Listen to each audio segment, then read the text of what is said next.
राजा से लेकर नेता तक अकाल तख्त क्यों सुना पाता है सबको सजा?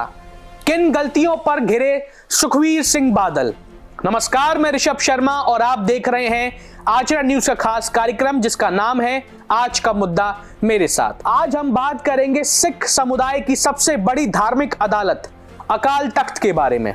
आखिर क्या होता है ये, इसे इतनी ताकत कहां से मिलती है और क्यों होती है राजा से लेकर नेता तक सबको सजा देने का अधिकार? इससे जुड़ी सारी जानकारी जानेंगे इस वीडियो में। पंजाब के अमृतसर में स्वर्ण मंदिर परिसर में गोलियां चलाई गई आज, जहां पार्टी के प्रमुख सुखवीर सिंह बादल से शिरोमणि अकाली दल के नेता श्री अकाल तख्त साहिब की ओर से घोषित धार्मिक दंड के तहत सेवा कर रहे थे। इस फायरिंग में सुखवीर सिंह बादल बाल बाल बच गए हैं। बता दें कि पूर्व आतंकी नारायण सिंह चौड़ा के द्वारा सुखवीर सिंह बादल पर गोली चलाने का कोशिश की गई थी, लेकिन सुरक्षा कर्मियों ने सतर्कता दिखाते हुए नारायण सिंह चौड़ा को रोक लिया और काबू पा लिया उन पर। अब इस पर थोड़ा इतिहास जानते हैं कि आखिर ये पूरा सब मामला है क्या। सिखों की सर्वोच्च संस्था अकाल तख्त ने पंजाब के पूर्व उप मुख्यमंत्री सुखवीर सिंह बादल को तनखैया करार देते हुए शिरोमणि अकाली दल के अध्यक्ष पद से हटाने का आदेश दिया। साथ ही गलतियों के प्रायश्चित के लिए उन्हें स्वर्ण मंदिर में टॉयलेट की सफाई की सजा भी दी है। हालांकि हाल ही में बादल लगी चोट को ध्यान में रखते हुए सजा में बदलाव किया गया है। इसके तहत वे 2 दिनों के लिए मंदिर के एंट्री गेट पर सेवादार रहेंगे। जाने क्या है तनख्या और धार्मिक संस्था अकाली दल के पास कितनी शक्ति है जो वो नेताओं तक को सजा सुना पाता है। बादल को क्यों मिली है सजा, पहले जान लेते हैं। लगभग 4 महीने पहले अकाल तख्त ने बड़ा फैसला लेते हुए पूर्व डिप्टी सीएम सुखवीर सिंह बादल को तनख्या करार दिया था। यह फैसला बादल के उन तथाकथित धार्मिक भूलों के लिए लिया गया जो उन्होंने पद में रहने के दौरान किए थे।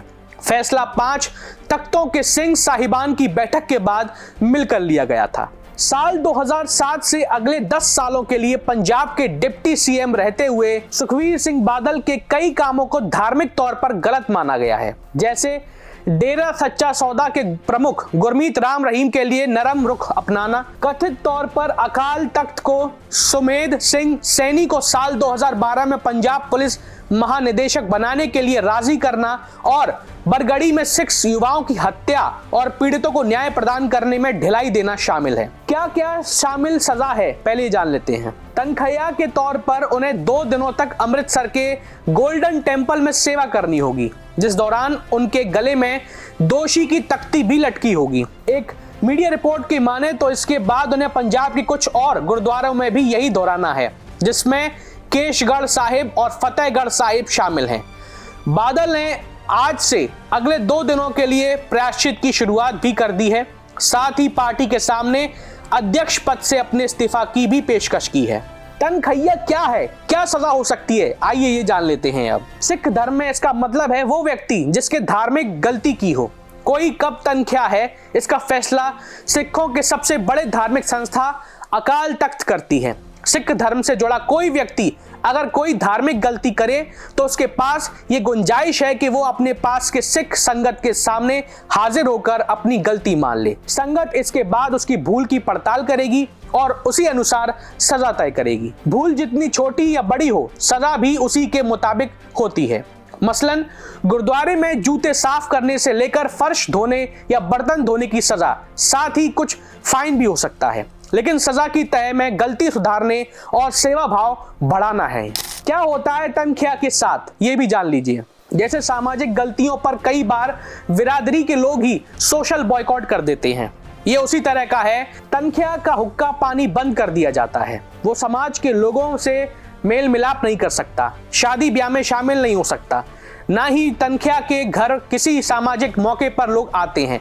यहाँ तक कि उसे किसी भी गुरुद्वारे में जाने की इजाजत भी नहीं रहती। ये अपने आप बेहद बड़ी सजा है, एक तरह से समाज से बेदखल कर देना। पहले चेहरे पर काले पोतना या अपने गले में तनख्या लिखा हुआ बोर्ड टांगकर चलने की सजा भी दी जाती थी। महाराजा रणजीत सिंह, जिन्होंने साल 1801 में सिख साम्राज्य की स्थापना की थी और 1829 तक शासन किया था, अकाल तख्त ने उन्हें भी नहीं बख्शा। सबसे बड़ी बात तो यही है, एक मुस्लिम डांसर से शादी करने पर उन्हें भी तनखैया घोषित किया गया था। किन किन को मिल चुकी है ये सजा, कौन कौन लोग हैं शामिल, आइए जान लेते हैं एक एक करके। वे पहले नेता नहीं हैं, इससे पहले भी कई बड़े लीडर्स को तनखैया करार दिया जा चुका है। इसमें महाराजा रणजीत सिंह, पूर्व राष्ट्रपति ज्ञानी जैल सिंह, पूर्व गृह मंत्री बूटा सिंह, पूर्व मुख्यमंत्री सुरजीत सिंह बरनाला और पूर्व मुख्यमंत्री कैप्टन अमरिंदर सिंह भी शामिल हैं। इस सजा को पंजाब की राजनीति में काफी खौफ से देखा जाता रहा है।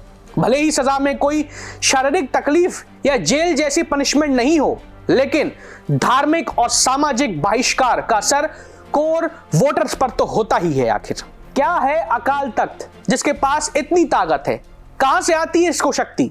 यह सिखों की सबसे बड़ी धार्मिक संस्था है। सिखों के छठे गुरु हरगोविंद साहब ने श्री अकाल तख्त की स्थापना साल 1609 में की थी। इसका फैसला सभी सिखों को मानना होता है, चाहे वो कितने ही बड़े नेता हों या छोटे। लेकिन इसकी पावर का अंदाजा इससे भी लगा लें कि नेताओं के फैसले का भी तनखैया के जरिए अकाल तख्त विरोध कर पाता है। यहां तक कि कोई भी सरकार इसका विरोध नहीं कर पाती। हाँ, लेकिन यह जरूर है कि अकाल तख्त कोई सजा केवल सिख धर्म को मानने वालों को ही दे सकता है, किसी और धर्म को नहीं। सजा के दौरान रहना होता है चौकस। दरअसल गुरुद्वारे में सेवा के दौरान तनखैया को साफ सफाई का खास ध्यान रखना होता है। साथ ही सजा के दौरान उसे निर्धारित जगह पर ही रहना होता है। वो घर या किसी दूसरी जगह नहीं जा सकता। परिवार भले ही उससे मिलने आ सकता है, लेकिन इसमें भी कई रिस्ट्रिक्शंस होते हैं। सजा ठीक से पूरी होने के बाद ही शख्स को तनखैया नहीं रहता और धार्मिक सामाजिक जीवन में उसकी वापसी हो जाती है। बड़ा ही रोचक सा ये पूरा का पूरा घटनाक्रम है। आज के लिए बस इतना ही। अब देखना ये होगा कि क्या सुखविंदर सिंह बादल की जान को खतरा है, सवाल ये है, या कैसे पूरी करेंगे वो अपनी सजा, या अकाल तख्त जान के खतरे होने की वजह से उनकी सजा कम कर देगा। बहरहाल ये तो वक्त ही बताएगा। आपको आज का मुद्दा कैसा लगा हमें साझा कीजिए, या आपके मन में भी कोई मुद्दा हो तो हमें बताइए, हम उसे आपके सामने लेकर आएंगे। चलिए अब मैं आपसे विदा लेता हूं। बहुत बहुत धन्यवाद।